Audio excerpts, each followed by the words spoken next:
ધોરણ 10 વિષય ગુજરાતી GSEB ગુજરાતી માધ્યમના બાળકો માટે અપેક્ષિત પ્રશ્ન સંગ્રહ વર્ષ 2026, જેમાં વિભાગ સી વ્યાકરણ વિભાગ પાના નંબર 237ની ઉપર છે. આજે આપણે એનું સોલ્યુશન મેળવીશું. માંગ્યા પ્રમાણે ઉત્તર લખો. આપેલા વિકલ્પોમાંથી યોગ્ય વિકલ્પ પસંદ કરીને ઉત્તર લખો. નંબર 33, નીચેના શબ્દોની સાચી જોડણી શોધીને લખો. 2 જોડણી પૂછાઈ હશે, 2 સાચી જોડણી શોધીને લખવાની છે અને દરેકનો અડધો માર્ક્સ. પહેલા નંબર પર છે સુરક્ષિત અને બીજા નંબર પર છે કુલદીપક. પ્રશ્ન નંબર 34, તત વત્તા અનુસાર શબ્દની સાચી સંધિ જોડો. તદનુસાર. પ્રશ્ન નંબર 35, માછીમાર શબ્દનો સમાસ ઓળખાવો. ઉપપદ સમાસ. પ્રશ્ન નંબર 36, બંને શબ્દોનો જોડણી ભેદે થતો અર્થભેદ જણાવો. માંદા એટલે કે બીમાર અને માદા એટલે સ્ત્રી જાત. પ્રશ્ન નંબર 37, આપણી બબલીને જ પગલી જાણે. અહીં સજીવારોપણ પણ નહીં આવે, વ્યતિરેક પણ નહીં આવે, યમક આવે. પ્રશ્ન વાંચવો અને એના ઓપ્શન જોવા જરૂરી છે, તો જ આન્સર લખવાની સમજ પડશે. પ્રશ્ન નંબર 37 થઈ ગયું. હવે 38, ઓળખાણ શબ્દમાં કયો પ્રત્યય રહેલો છે? ઓળખ વત્તા આ એટલે થશે પર પ્રત્યય.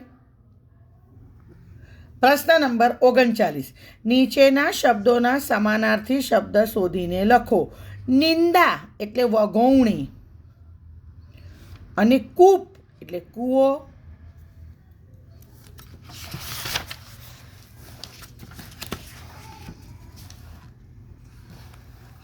પાના નંબર 238 પર 40મો પ્રશ્ન છે.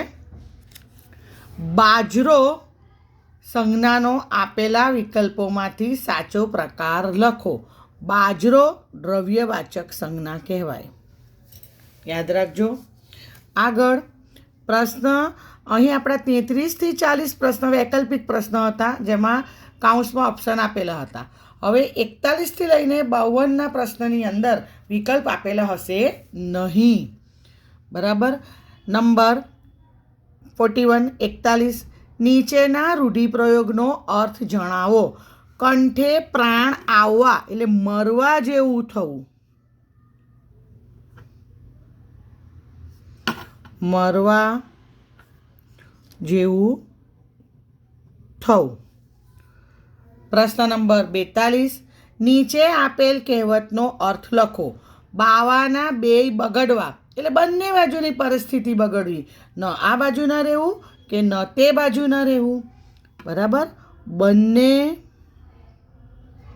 બાજુની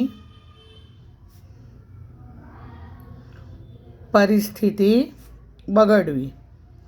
ન આ બાજુ ન રહેવું કે ન તે બાજુ ન રહેવું.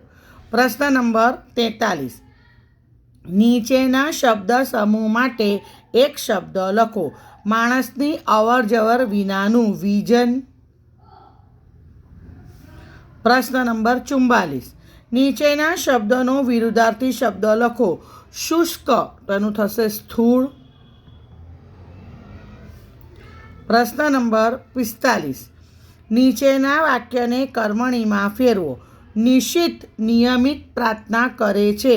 તો અહીં જવાબ આવશે નિશિતથી નિયમિત પ્રાર્થના કરાઈ છે.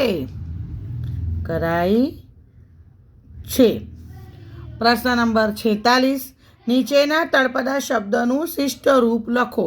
લગણ એટલે લગી, ત્યાં સુધી એમ કે ને, ત્યાં લગણ એટલે કે ત્યાં સુધી એ અર્થમાં. પ્રશ્ન નંબર 47, નીચેના વાક્યમાંથી વિશેષણ શોધી તેનો પ્રકાર જણાવો.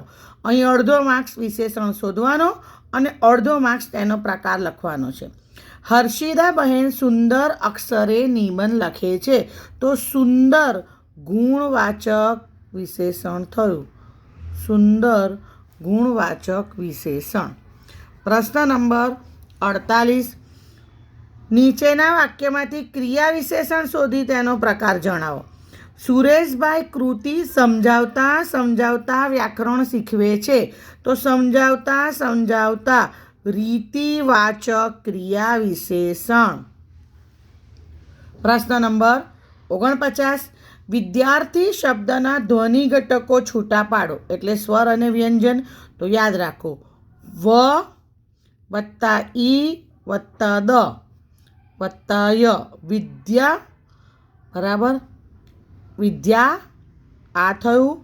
ર થ ઈ વિદ્યાર્થી.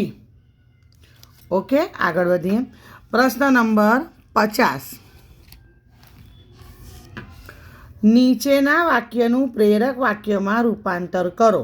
બાબુભાઈ ટાઈમ ટેબલ બનાવે છે. તો જવાબ લખવાનો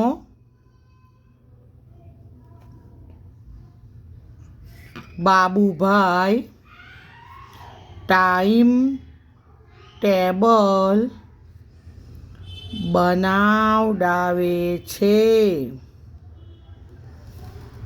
પ્રશ્ન નંબર 51. નીચેની પંક્તિમાંનો છંદ ઓળખાવો. રોમે રોમે વીરભઈની વેદનાથી વળે છે. આ મંદાક્રાંતા છંદનું ઉદાહરણ છે.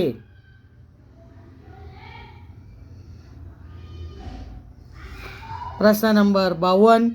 જે છંદના પહેલા અને ત્રીજા ચરણની 13 માત્રા તથા બીજા અને ચોથા ચરણની 11 માત્રા હોય છે તે છંદનું નામ જણાવો. તો દોહરો છંદ આવે. દોહરો.